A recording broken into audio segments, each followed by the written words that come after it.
Assalamualaikum warahmatullahi wabarakatuh.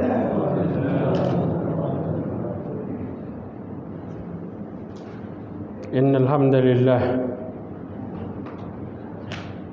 nahmaduhu wa nasta'inuhu wa nastaghfiruhu wa nastahdiih wa na'udzu billahi min shururi anfusina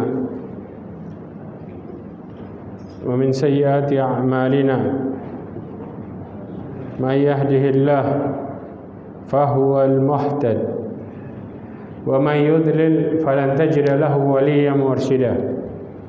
Asyhadu an la ilaha illallah wahdahu la syarika lah wa asyhadu anna Muhammadan abduhu wa rasuluh. Ballagha risalah wa adal amanah wa nasahal ummah wa tarakaha ala mahajjatil bayda lailuha kanahariha la yazighu anha illa halik.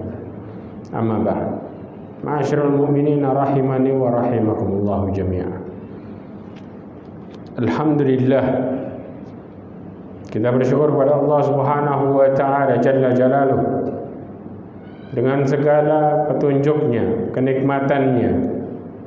Allah mempermudah kita melakukan amal saleh. Karena dengan amal saleh Allah Subhanahu wa taala akan meneguhkan keimanan kita semua. Terkadang manusia menjalankan kehidupannya melihat sebuah perintah, mereka memilih mana yang berat. Mereka mengatakan saya belum sanggup sekarang. Mana yang ringan mereka kerjakan. Padahal jangan salah, seseorang melakukan perintah seberat apapun, semakin berat perintah itu bagi dirinya, ketika mereka mulai kerjakan, maka Allah akan menolong mereka di balik itu. Allah akan kuatkan mereka di balik itu. Allah Subhanahu wa taala berfirman dalam surat An-Nisa ayat 66. Allah mengatakan walau anna katabna 'alaihim aniqtulu anfusakum aw ikhruju min diyarikum ma fa'aluhu illa qalilan minhum. Allah mengatakan kalau seandainya kami perintahkan kepada mereka untuk bunuh diri mereka sendiri atau keluar dari rumah mereka, ya, maka mereka tidak akan pernah mengerjakan kecuali sedikit. Artinya perintah ini perintah yang enggak mudah. Perintah seberat apapun yang naati sedikit. Padahal Allah mengatakan apa? Walau annahum fa'alu ma yu'aduna bihi lakana khairan lahum wa ashadda tathbita. Hasilnya dua itu. Kalau seandainya mereka mengerjakan itu perintah, ya, niscaya Allah Subhanahu wa taala akan membuat apa yang mereka lakukan menjadi jauh lebih baik dan Allah akan meneguhkan keimanan mereka, dikuatkan. Nah, maksud dua hal ini, maksudnya apa? Syekh Abdurrahman Ibn Nasir As-Sa'di dalam tafsirnya, ya, menjelaskan bahwa Allah menyiapkan bagi apa yang mereka peroleh dari pelaksanaan apa-apa yang diajarkan kepada mereka ada 4 perkara dari tafsir ini. Yang pertama adalah kebaikan. Allah mengatakan lakana khairan lahum. Allah berikan kepada mereka kebaikan, maksudnya pastilah mereka akan menjadi dari bagian orang-orang yang terbaik yang memiliki sifat-sifat seperti sifat berupa kebaikan di mana mereka diperintahkan kepadanya. Mereka mendapatkan kebaikan setiap melakukan. 1. 2. Allah akan membuat hati mereka semakin kuat dan teguh melangkah kalau mulai menjalani. Walaupun itu perintah, bagi orang lain mengatakan nggak gampang itu. Berapa banyak di antara kita mengatakan, oh nggak gampang. Sahabat itu luar biasa. Kita di mana? Kita orang masih banyak maksiat. Padahal kalau kita mulai menjalankan perintah itu, maka Allah mulai menolong, kasih kekuatan terus. Kayak sesuatu kelihatannya nggak enak, begitu dijalani jadi enak. Persis. Kelihatannya berat, begitu dijalani jadi nikmat dan ringan. Jadi setan ini berusaha membuat pikiran kita terhadap sebuah sesuatu dihiasi dengan kesusahan luar biasa. Jalan ke surga itu sama setan dihiasi dengan apa? Kerikil. Berapa banyak di antara kita yang kemudian melakukan amal soleh kemudian berpikir, muncul pemikiran, kalau amal solehmu ketolak, kalau gini, kalau gitu dan lain sebagainya. Maka seseorang akhirnya karena putus asa, di balik keraguannya mereka meninggalkan amalannya. Persis kayak iblis. Tahu nggak penyebab iblis tidak mau membangkang sama Allah SWT? Karena iblis putus asa ketika menolak diperintahkan untuk bersujud kepada Nabi Adam. Rasa putus asanya iblis berbalik dengan mengatakan andirni ila yaumi yub'atsun. Orang kalau putus asa ini harusnya apa? Minta pertolongan. Ini enggak. Iblis tetap mengandalkan dirinya sendiri. Makanya sampai Ibnu Qayyim al-Jauzi mengatakan tentang perkara ini. Kata Ibnu Qayyim al-Jauzi, siapa bilang api lebih baik daripada tanah? Api punya sifat membakar. Tanah berbeda, mudah dibentuk. Sebagaimana sifat iblis, ketika putus asa dia malah bangkang. Kalau Nabi Adam ketika dalam posisi bersalah, dia malah kembali sama Allah dan bertobat. Ini sifatnya. Maka iblis juga mengajak pengikutnya posisinya sama kayak iblis. Berapa banyak di antara kita ketika berdosa, kita mulai mengatakan dosamu tuh banyak, tiap hari kamu berdosa, sebentar lagi berbuat dosa. Apakah Allah bakal maafin? Itu pemikiran iblis yang diletakkan ke kepala kita. Sama. Karena iblis pemikirannya sama, mereka putus asa. Sedangkan ketika kita mulai menjalankan apa yang Allah perintahkan tanpa nawar, maka disitulah letak jalan keluarnya. Paham di sini? Yang ketiga, Allah Subhanahu wa Ta'ala akan meneguhkan kehidupan di dunia ketika terjadinya fitnah dalam perkara yang berhubungan dengan perintah, larangan, dan musibah. Di balik kita melakukan perintah yang menurut berat tadi. Jelas? Di balik itu, kalau kita bilang ada antibodi. Antibodi dari apa? Dari fitnah dan subhat. Paham di sini ya? Jadi ada apa? Antivirusnya. Kalau kita bilang vaksin, vaksinnya itu lakukan perintah sesuai dengan apa yang diperintahkan, maka Allah akan menjauhkan kita dari godaan-godaan terhadap perintah itu. Dan yang keempat, Allah Subhanahu wa Ta'ala akan menjadikan kita terhadap perintah itu seperti orang yang melatih diri, yang menjadikannya akhirnya dia cinta sama apa yang dilakukannya. Saya tanya, para sahabat itu begitu masuk Islam, apakah kemudian langsung jadi orang yang langsung taat, langsung bisa melakukan semua ketaatan, atau perlahan? Pelan-pelan semua ketaatan? Pelan-pelan, jangan salah. Orang yang mengatakan bahwa sesungguhnya para sahabat masuk Islam, zakat, sholat, puasa, enggak. Terbukti ketika Rasulullah menyuruh Mu'adz ibn Jabal kemana? Dakwah ke Yaman. Apa kata Rasulullah ke Mu'adz bin Jabal? Innaka sata'ti qauman min ahlil kitab. Rasulullah mengajarinya per step. Rasulullah nggak perintahkan langsung sekali perintah semua ajarin ini enggak. Kata Rasulullah, engkau akan mendatangi kaum ahli kitab.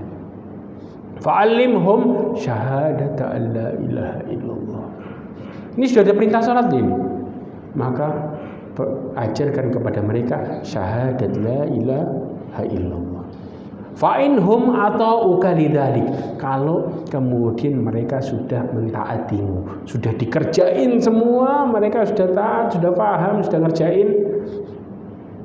Fa'alimhum annallaha iftarada alaihim 5 salawatin fi kulli yaumin wa lailah. Kemudian baru Allah memerintahkan kepada mereka sholat 5 waktu sehari semalam. Fa'inhum atau ukalidalik, kalau mereka sudah mentaatimu, berarti apa? Perintahnya per step bukan? Per langkah bukan? Iya. Kadang-kadang yang jadi permasalahan, ya, kita melakukan sebuah perintah, ya, kita bicara yang sunnah ya, yang wajib itu kadang-kadang apa? Yang wajib kita singkirkan, yang sunnah kita mulai lakukan, tapi dari mulai yang berat. Saya kasih contoh, begitu sholat tahajud langsung 11 rakaat. Ini cara ini benar apa enggak? Rasulullah ketika sahabatnya tanya tentang puasa sunnah, Rasulullah ngajarin dari mulai Senin Kemis. Rasulullah enggak ngajarin puasa Daud dulu. Makanya seseorang kalau mau melakukan sesuatu perintah, mulai dari yang awal, wajib dulu dilakuin. Sudah wajib, kemudian sunnah dimulai dari bertahap yang kecil. Kalau tahajud berapa? 2 rakaat. Ini yang kemudian terjadi. Kalau langsung banyak, apa yang terjadi? Kata Rasulullah SAW, ya Abdullah, la takuna mithla fulan, kana yaqumul lail fatarakaha. Wahai Abdullah, jangan seperti si fulan. Dulu dia bangun malam, kemudian ditinggalin bangun malamnya. Kenapa? Karena begitu dia melakukan banyak, langsung ditinggalin total setelahnya. Bertahan sebulan 2 bulan, tinggalin total. Rasulullah juga mengatakan, ahabbul a'mali indallah. Perhatikan nih, amalan yang paling Allah cintai, adwamuha wa in qalla. Yang amalan yang kontinu, terus menerus, walaupun sedikit. Berarti kita diajarkan dari apa? Mulailah dari yang pertama. Loh Ustaz, saya bisa. Kita nggak tahu, kita ini imannya naik turun. Kalau lagi naik 11 rakaat tidak ada masalah. Begitu turun jadi berat tuh. Paham ya? Kadang-kadang permasalahan kita istiqomah, orang yang hijrah, salah ilmu, akhirnya jadi kayak gini. Paham ya? Makanya kemudian Allah mengajarkan, memberikan orang-orang yang tadi melakukan sesuatu yang berat bagi orang yang melihatnya dengan hawa nafsu. Ketika dia mulai melakukan, Allah memberikan mereka pelajaran, latihan, yang lama-lama mereka akan cinta dan ingin mendatangi itu dengan rasa senang dan butuh. Ini yang terjadi. Paham ya? Ini yang kemudian dijelaskan oleh Syekh Abdurrahman Ibn Nasir As-Sa'di. Ini sedikit motivasi buat kita semua. Ma'asyiral mu'minin rahimani wa rahimakumullah jami'ah. Saya ingin balik ke pembahasan kita masih tentang masalah ini. Nanti ada penjelasan penting tentang perkara ini, ya. Dikatakan far Ramadan ila Ramadan. Lanjut lagi. Ramadan satu ke Ramadan berikutnya. Wal Jum'ah ila Jum'ah. Jumat ke Jumat. La yaqwaya ala taghfiris saghair illa ma'a indimami tarkil kabairi ilaiha. Ya, enggak akan pernah kuat atau mampu untuk menghapuskan saghair, dosa-dosa kecil, kecuali disertai, ditambah ma'indimam, ditambah dengan apa?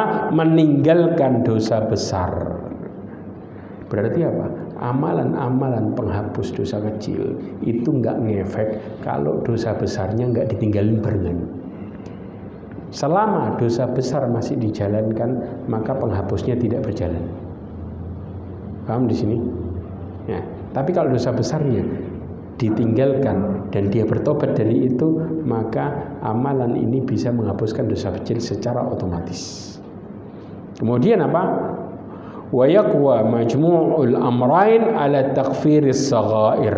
Dan gabungan dari dua hal inilah yang mampu menghapuskan dosa-dosa kecil. Jadi dilakukan bersamaan ibadah sholat 5 waktu iya, Jumat ke Jumat iya, sambil dosa besarnya dijauhi, baru dosa kecilnya hilang barengan, otomatis.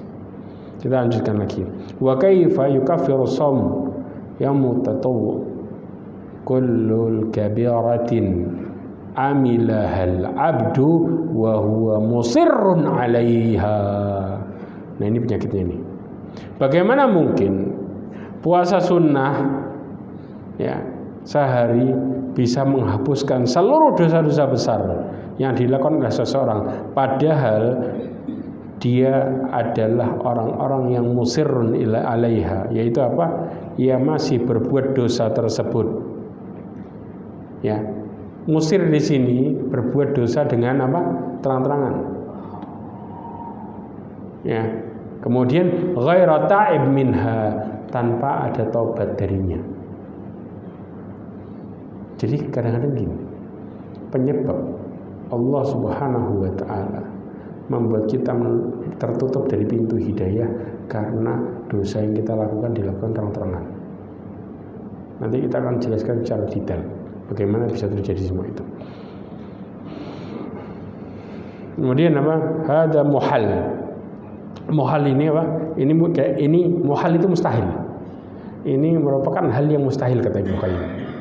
Ala annahu la yamtani'u ay yakuna shaum yaum Arafah wa yaum Asyura mukaffiran li jami'i dhunubil 'am ala umumihi. Meskipun puasa di hari Arafah dan hari Asyura mampu menghapuskan dosa, seluruh dosa yang terjadi dalam setahun sesuai dengan keumuman dalil. Ya. Wa yakunu minan nususil wa'di allati laha syurut wa mawani'. Dan juga tetapi termasuk kumpulan nas-nas yang berisi apa? Al-wa'd, janji Allah Subhanahu wa taala. Tapi janji ini ya bisa terjadi tergantung pada syarat. Jadi ada syaratnya. Allah akan ngasih, ada syaratnya, tapi juga ada penghalangnya. Kalau kita istilahnya apa? Ada pantangannya. Kalau pantangannya dilakukan, terjadi nggak janji Allah? Enggak. Ya. Fa'idha lam yusirru 'alal kaba'ir litusa'idul as-saum wa adamul israr wa ta'awunihima 'ala umumit takfir. Dengan syarat apa?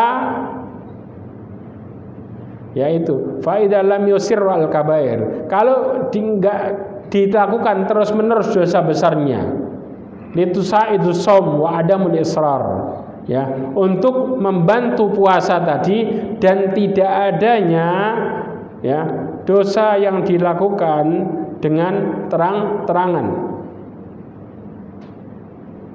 untuk menopang janji Allah Subhanahu wa taala, maka at-ta'awunihima 'alal umuri ala umumi takfir, maka akan membantu untuk menghapuskannya. Kama kana Ramadan wa salawatil khams ma'a ijtinabil kaba'ir mutasa'idaini muta'awinaini ala takfir saghair. Sebagaimana puasa salat 5 waktu bersamaan dengan dijauhinya dosa besar, ini merupakan dua hal yang saling membantu, ya, dan saling bekerja sama untuk menghapuskan dosa-dosa kecil. Sebagaimana Allah berfirman dalam surat An-Nisa, in tajtanibu kaba'ira ma tunhauna anhu nukaffir ankum sayyi'atikum. Apabila kalian menjauhi dosa-dosa besar, apa yang kami larang darinya, maka kami akan menghapuskan dosa-dosa kecil kalian. Kalau dosa besarnya dijauhi. Sekarang kaidah tentang dosa besar. Apa yang dimaksud dosa besar? Apa ciri-cirinya? Ada 5. Yang pertama, dosa besar disebut dosa besar kalau Allah Subhanahu wa taala menetapkannya di dalam Quran dan Sunnah. Sebagaimana Al-Imam Al-Qurtubi mengatakan dalam Fathul Bari, kullu dhanbin utliqa alaihi bin nassin kitab awis sunnah aw ijma'an nahu kabirah aw adim. Setiap yang ditetapkan sebagai dosa ya secara mutlak di dalam Quran, Sunnah atau ijma' para ulama bahwa sesungguhnya dia merupakan dosa besar. Yang kedua, dosa besar adalah setiap dosa yang diancam neraka, murka, laknat, adab. Yang berakhir dengan ancaman ini semua, maka ini adalah dosa besar. Sebagaimana Ibnu Abbas mentafsirkan surat An-Nisa ayat 31, al-kabirah kullu dhanbin khatamahu Allah binnar aw ghadab aw la'nah aw adab. Kata Ibnu Abbas di dalam tafsir Ibnu Katsir disebutkan setiap dosa besar yang ditutup sama Allah di akhirnya dengan kata-kata neraka atau murka Allah Subhanahu wa taala atau laknat atau adab. Ini disebut dengan dosa besar. Imam Hasan Al-Basri juga mengatakan kullu dzambin nasabahullahu ilan nar fahuwa kabirah. Setiap dosa yang Allah gandengkan dengan neraka maka itu dosa besar. Yang ketiga, dosa besar adalah dosa yang terdapat hukum khusus di dalamnya. Ya, kan banyak tuh. Kita kadang bahas tuh dosa besar di masjid sebelah. Jelaskan. Syekh Shalih Al-Utsaimin menjelaskan di dalam fatwanya, Fatwa Nur al-Dar, dikatakan al-kabair huwa ma rattaba alaihi al-uqubah khassah bima'na annaha laysat muqtasirah ala mujarrad naha awit tahrim, ala mujarrad nahi awit tahrim. Dikatakan dosa besar itu adalah yang dosa yang dimana Allah Subhanahu wa taala mengancam dengan suatu hukuman khusus. Maksudnya perbuatan tersebut tidak sekedar larangan atau haram, nggak sekedar penyebutannya itu, tapi ada konsekuensinya. Bal la budda min uqubatin khassah, akan tetapi ada hukuman khusus. Misal, al-mathal ayyuqal man fa'ala hada falaysa bimu'min. Contoh, barang siapa yang melakukan ini maka nggak termasuk orang mukmin. Nah, itu dosa besar. Ada kan dalam hadis Rasulullah? Nah, kemudian apa? Au falaysa minna, atau ancamannya bukan dari kelompok kami.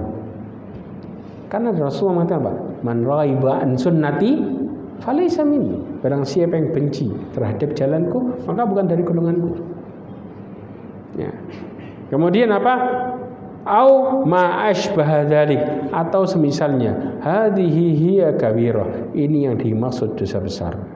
Was-saghair hiya muharramat allati laisa 'alaiha uqubah. Sedangkan dosa kecil yaitu yang dilarang tapi enggak ada ancamannya. Jelas ya? Yang keempat, dosa yang pelakunya dihilangkan darinya keimanan atau dari umat Rasulullah SAW.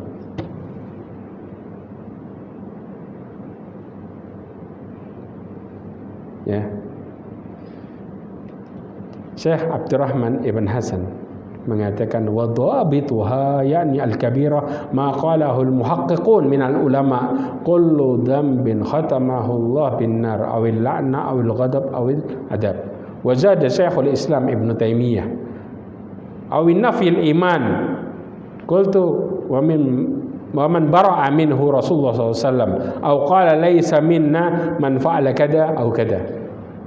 Syekhul Islam Ibn Taimiyah dinukil oleh Abdurrahman Ibn Hasan mengatakan ditambahi dengan apa? Seseorang yang dihilangkan keimanannya. Ya. Kemudian apa? Atau mereka yang dilepaskan, yang Rasulullah berlepas diri dari mereka. Contoh apa? Man amila amalan laisa alaihi amruna fahuwa raddu.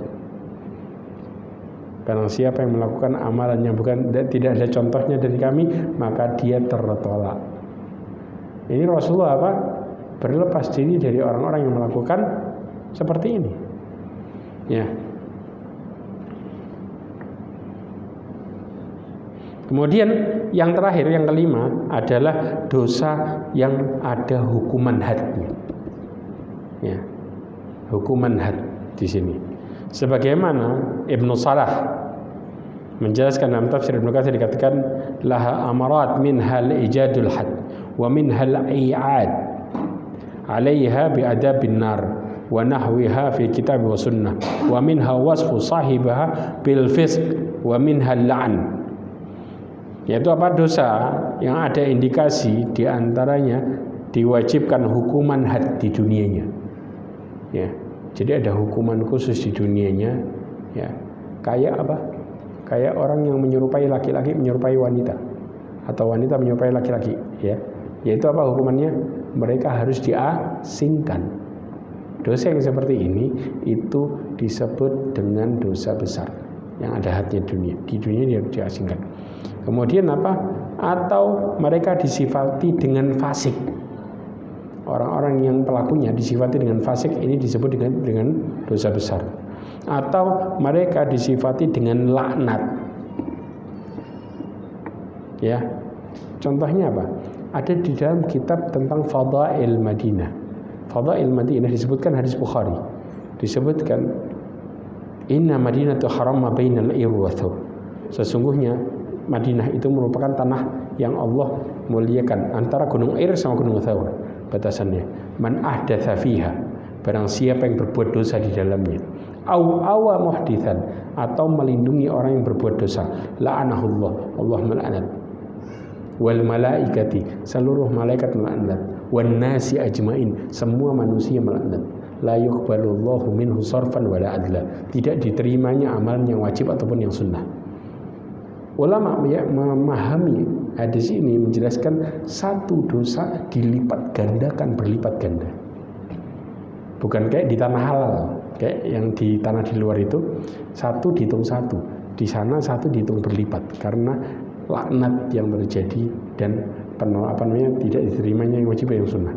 Artinya satu dihitung berlipat. Ini pengertiannya. Kemudian Syekh Muhammad Ibn Ibrahim juga mengatakan ma tu'adu 'alaiha bi ghadab aw la'nah aw rataba 'alaihi al-iqab fid dunya.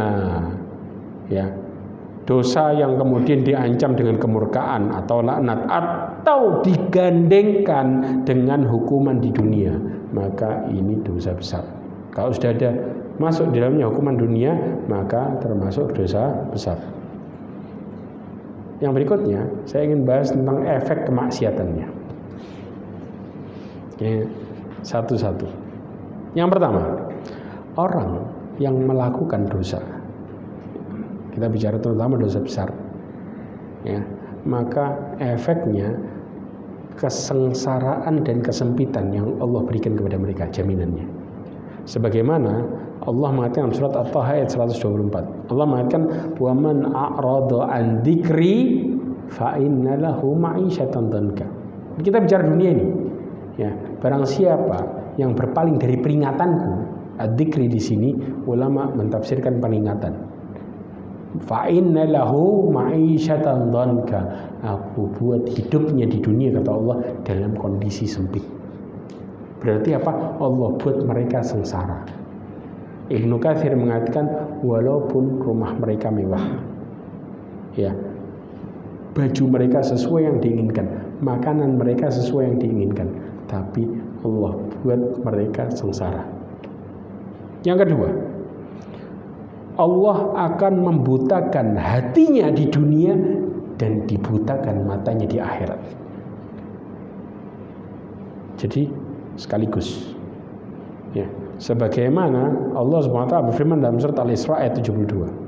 Allah mengatakan wa man kana fi hadhihi a'ma fa huwa fil akhirati a'ma wa adallu sabila.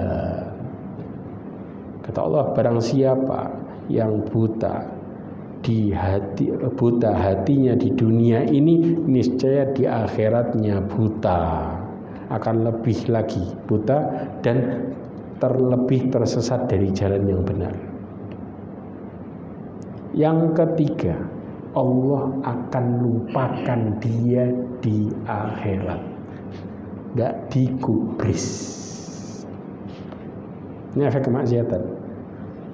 Ya, ketika orang-orang yang dibangkitkan buta ini protes, mereka mengatakan apa? Qala lima hasyartani a'ma wa qad kuntu basira. Kenapa saya dibangkitkan buta padahal dulu saya bisa melihat? Allah mengatakan apa? Qala kadzalika atatka ayatuna fanasitaha. Dulu kami datangkan, yaitu apa? Ayat-ayat kami. Kami datangkan berupa peringatan dan yang lainnya, engkau lupakan. Wa kadzalikal yauma tunsa. Maka hari ini engkau dilupakan. Dulu ngelupain, sekarang dilupain. Ya. Yang keempat, mereka mendapatkan murka dan hina di dunianya. Murkanya berjalan terus. Ya.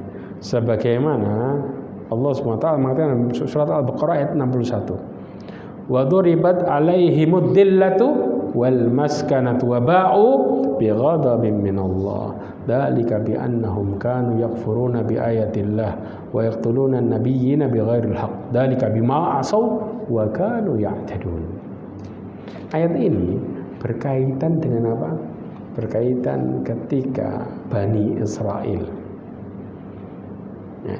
Kaumnya Nabi siapa di sini? Nabi Musa. Di saat itu Allah kasih manna wa salwa.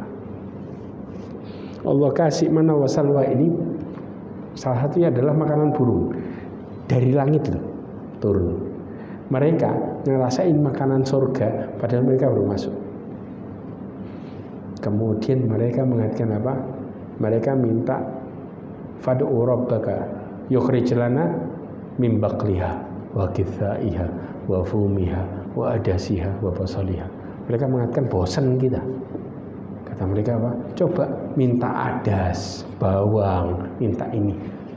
Dikasih yang enak dari surga, dikasih bolak-balik, kemudian sudah, saya nggak mau itu. Minta bawang, minta adas, biji-bijian dari tanah. Siapa yang nggak murka? Padahal itu barang bisa didapat dimanapun dia mau kemana dapat tuh barang. Yang ini dikasih kenikmatan yang belum pernah dikasih sama kaum sebelumnya. Kenikmatan yang enak luar biasa. Tapi mereka ingkari. Maka kemudian Allah SWT saking murkanya kata Allah, lalu mereka ditimpakan kenistaan. Jadi artinya apa? Setelah Allah tunjukkan janjinya, tapi mereka nyeleweng, adabnya lebih parah daripada orang yang nggak pernah melihat secara langsung. Ya. Maka kemudian Allah nistakan mereka, Allah hina kepada mereka, serta mereka mendapatkan murka dari Allah SWT. Ini terjadi karena mereka ingkar sama peringatan Allah SWT. Ya. Yang kelima, kaumnya Nabi Nuh diapain? Ditenggelamin plus adab jalan langsung. Artinya orang pelaku kemaksiatan ketika mereka tidak tobat, maka Allah tutup hidupnya su'ul khotimah. Dengan apa? Sebelumnya dikasih adab dulu. Adab plus adabnya di dunia ya. Sampai meninggal, kemudian dikasih adab di kubur dan di neraka. Berlanjut. Sebagaimana Allah Subhanahu wa taala juga mengatakan tentang orang-orang yang diberikan istidraj. Al-An'am 44. Sama. Falamma nasu ma dzukiru bihi fatahna 'alaihim abwaaba kulli syai' hatta idza farihu bima utu akhadnahum baghtatan. Kata Allah Subhanahu wa taala, ketika orang-orang yang dikasih istidraj ini senang sudah dikasih nikmat dari apa yang dia mau dikasih dunianya. Ketika mereka sudah senang, kata Allah, kami siksa mendadak faidahum mublisun. Mereka dalam posisi terdiam putus asa. Ya ini, kayak kaumnya Nabi Nuh yang ditenggelamin langsung diadab. Allah Subhanahu wa taala berfirman, disebabkan kesalahan-kesalahan mereka, surat Nuh ayat 25. Mereka ditenggelamkan lalu dimasukkan ke neraka langsung. Artinya adabnya berjalan terus. Ya. Allah mengatakan mereka ditenggelamkan lalu dimasukkan ke neraka. Artinya Allah berikan adab mereka terus-menerus. Karena orang-orang yang dikubur, ya, di dalam hadis riwayat Imam Ahmad diceritakan proses kematian orang kafir. Ketika mereka sampai di kuburannya, ketika mereka tidak bisa menjawab pertanyaan malaikat, kata Allah apa? Bukakan pintu neraka baginya. Maka mereka mendapatkan panasnya neraka plus racun neraka kepada dirinya. Ini yang dimaksud dengan apa? Mereka mendapatkan adab dari neraka. Jadi di kuburannya sudah mulai. Ya. Itu pun mereka berteriak mengatakan apa? Ya Allah, jangan Engkau jadikan kiamat. Karena di posisi kiamat lebih parah lagi. Mereka mendapatkannya. A'udzubillah min dzalik. Yang keenam, Allah berikan mereka kehancuran secara total. Tahu nggak cara Allah ngancurin suatu kaum? Caranya apa? Orang kayanya disuruh taat. Orang kaya disuruh taat. Allah SWT mengatakan dalam surat Al-Isra ayat 16. Perhatikan ini. Wa idza aradna an nuhlika qaryatan amarna mutrafiha fafasaqu fiha fahaqqa 'alaiha al-qawlu fadammarnaha tadmira. Allah mengatakan apa? Dan jika kami hendak membinasakan suatu negeri, maka kami perintahkan kepada orang-orang yang hidup mewah di negeri itu. Siapa mereka? Orang kaya. Ada orang hidup mewah tapi miskin? Tidak. Orang kaya. Orang kaya disuruh untuk mentaati Allah, tetapi mereka melakukan kedurhakaan di dalam negeri, maka kami sudah sepantasnya berlaku terhadap mereka, kemudian hancurkan negeri itu sehancur-hancurnya, diluluh lantahkan. Adab dari zaman ke zaman selalu kasusnya sama. Siapa membangkang para nabi? Orang kaya. Siapa pengikutnya? Orang miskin. Itu dari zaman ke zaman. Dari mulai ceritanya Nabi Nuh, sebelumnya Nabi Nuh juga sama. Ya, Nabi Nuh turun ke bawah ke Nabi Ibrahim, semuanya kasusnya sama. Maka Allah buat apa? Orang kayanya kemudian tiba-tiba membangkang, Allah hancurin. Dan yang terjadi perdebatan selalu orang kaya atau pemimpin suku. Selesai. Ini yang rata-rata terjadi. Ya, na'udzubillah min dzalik. Yang ke-7, Allah hilangkan ilmu, cahaya ilmu darinya, pelaku kemaksiatan. Makanya subhanallah, sering kadang-kadang tanya, ya Allah Ustaz, saya dengar kajian kok takut dalam masjid, begitu keluar takutnya hilang. Terjadi nggak ini? Iya. Nih, Ibnu Jauzi pernah berkata di dalam kitab Talbisul Iblis, kitabnya sendiri aja ngeri judulnya. Talbis Iblis. Talbis Iblis itu tipu daya. Ya, tipu dayanya iblis. Ini kitab menceritakan, kitab ini luar biasa, menceritakan bagaimana cara iblis secara detail nipu anak Adam. Dikatakan dari Abu Abdillah Ibn Jalal, dia berkata, aku sedang melihat seorang anak Nasrani, tampan wajahnya. Lalu lewat di depan saya Abu Abdillah Al-Balkha. Ya. Dia berkata, kenapa berhenti? Saya menjawab, wahai paman, tidakkah Anda melihat bentuk ini? Laki-laki wajahnya lucu tampan, ya kan? Bagaimana ia bisa disiksa dengan api? Kayak gini ini kalau disiksa dengan api kok bisa? Saking dia terkagumnya itu sama orang itu, orang Nasrani. Ya. Kemudian dia menepuk kedua tangannya di bahuku sambil berkata, sungguh kamu akan menanggung akibatnya. Hati-hati, kamu terpesona ini. Ya. Ini bukan suatu yang benar. Ya, engkau akan menanggung akibat kemaksiatan itu. Akhirnya apa?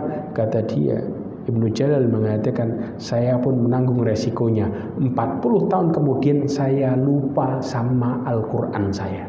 Habis. Bayangin.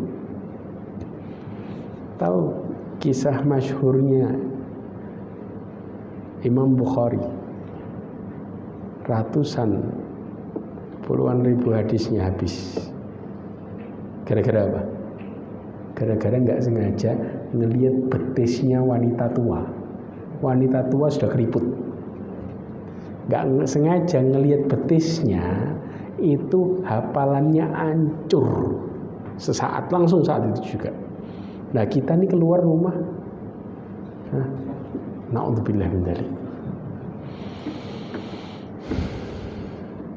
Yang jadi permasalahan, kalau kita dalam posisi itu kita istighfar sama Allah, tobat gak, kemudian nggak sengaja lihat, kemudian buang muka, nggak ada masalah.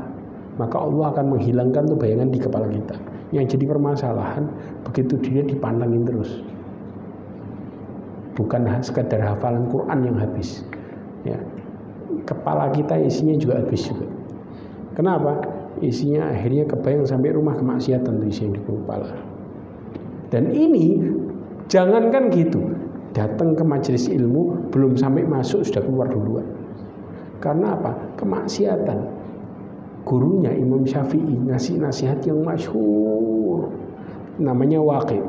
Waqi' ini, ya, dia juga termasuk orang-orang yang ahli dalam masalah rijalul isnad.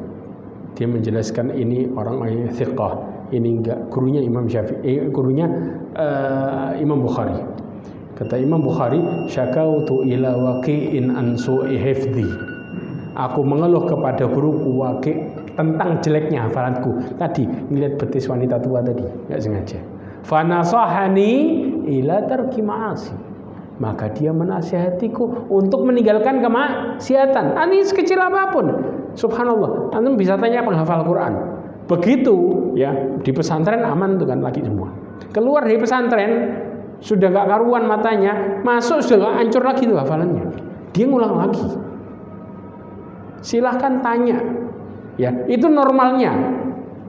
Kecuali kita nggak bicara orang yang istidraj. Itu normalnya. Normalnya para penghafal dalam posisi seperti itu. Fanasahani ila tarki ma'asi, karena alasan satu besar. Dikatakan wa ilmullahi nurun wa nurullahi la yu'tal asi. Ini alasannya. Ilmu Allah adalah cahaya. Ilmu agama adalah cahaya, dan cahaya Allah tidak bakal dikasih sama orang yang bermaksiat.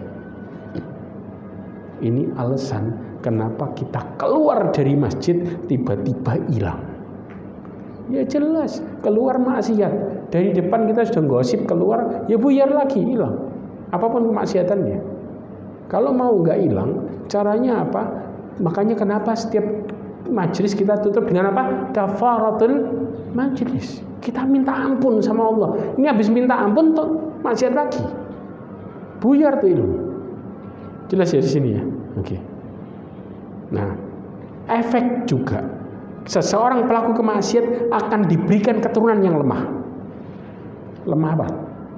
Agamanya. Lemah agamanya. Tapi sebaliknya, seorang yang taat, Allah akan berikan keturunan yang taat juga. Kisah Al-Kahfi, Ashabul Kahfi, kisah di dalam surat Kahfi. Kenapa Nabi Khidir bunuh anak bayi dari dua orang tuanya? Apa alasannya di situ? Karena kedua orang tuanya orang soleh, yang Allah bakal gantikan dengan anak yang soleh sesuai dengan orang tuanya. Jadi jelas di sini. Kalau orang tuanya benar, anaknya juga benar. Tapi kalau orang tuanya nggak benar, ya maka walaupun orang tuanya sembunyi-sembunyi, Allah juga kasih anak yang lemah juga. Karena kemaksiatan yang dilakukan orang tuanya. Kemudian Allah Subhanahu wa taala mengatakan wal yakhshal ladzina law taraqu min khalfihim dzurriyyatan dhi'afan khafu 'alaihim. Allah sebutkan dalam surat An-Nisa ayat 9. Di dalam tafsir dikatakan ini tentang warisan. Artinya kalau orang tua zalim, ya, dia kemudian pilih-pilih anak, ya, maka anaknya ada yang kemudian terzalimi, maka keturunannya akan menjadi lemah di sini. Ya, Ibnu Katsir menukilkan tentang permasalahan ini. Ya, maka hendaklah takut kepada Allah orang-orang yang seandainya meninggalkan di belakang mereka anak-anak yang lemah. Mereka khawatir terhadap kesejahteraan mereka. Maka hendaklah mereka bertakwa kepada Allah Subhanahu wa taala.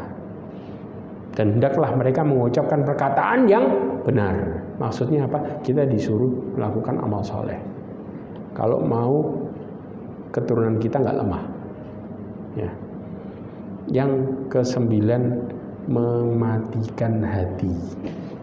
Makanya ini terjadi pelan-pelan, kayak virus dari mulai stadium 1 sampai ke stadium 4. Orang yang mati hatinya berarti pelaku kemaksiatan stadium 4. Sudah parah.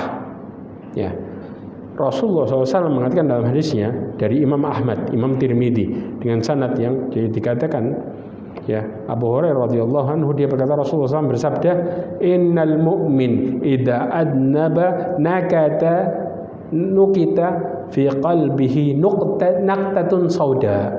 Seorang mukmin kalau berbuat dosa, Allah akan kasih di hatinya titik hitam. Jelas? Terus kemudian apa?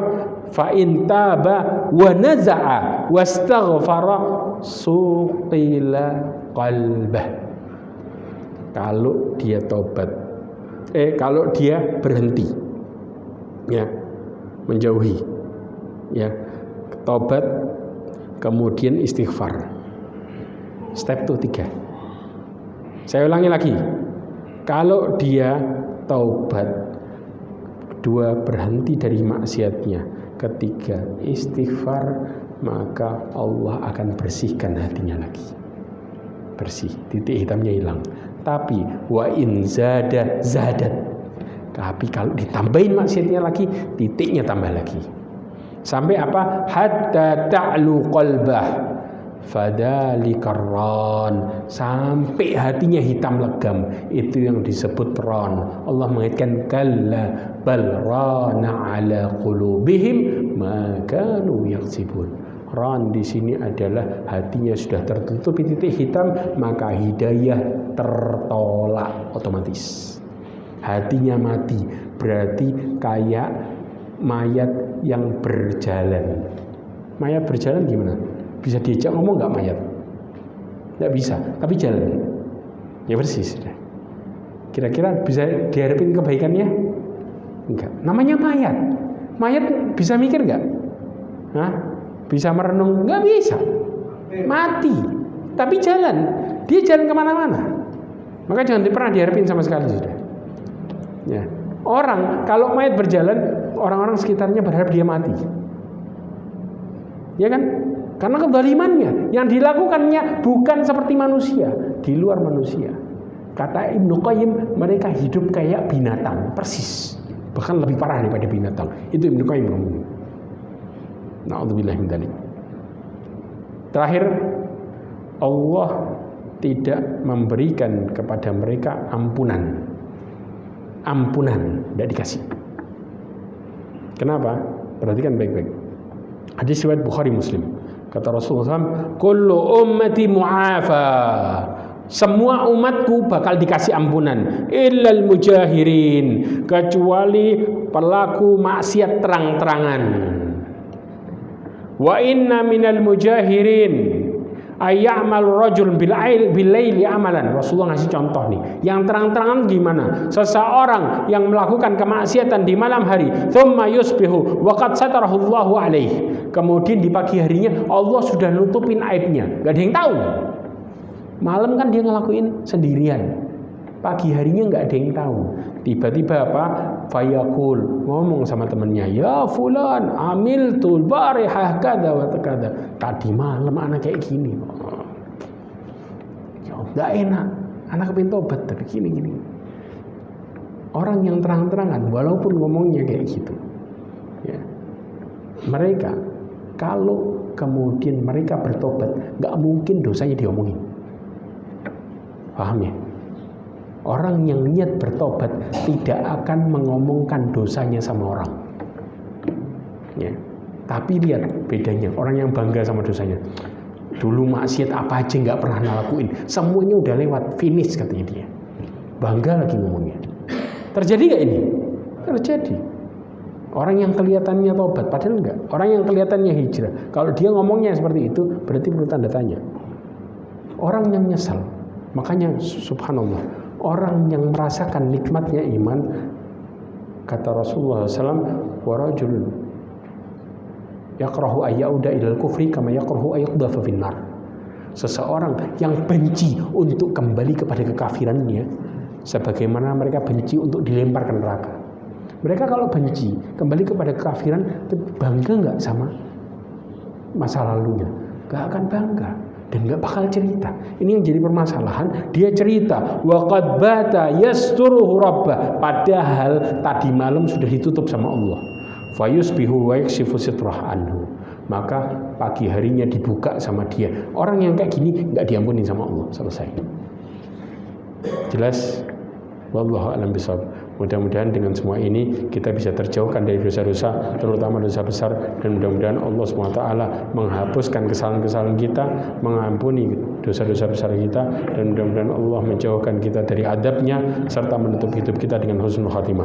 Subhanakallahumma bihamdika asyhadu an la ilaha illa anta astaghfiruka wa atubu ilaik. Wassalamualaikum warahmatullahi wabarakatuh.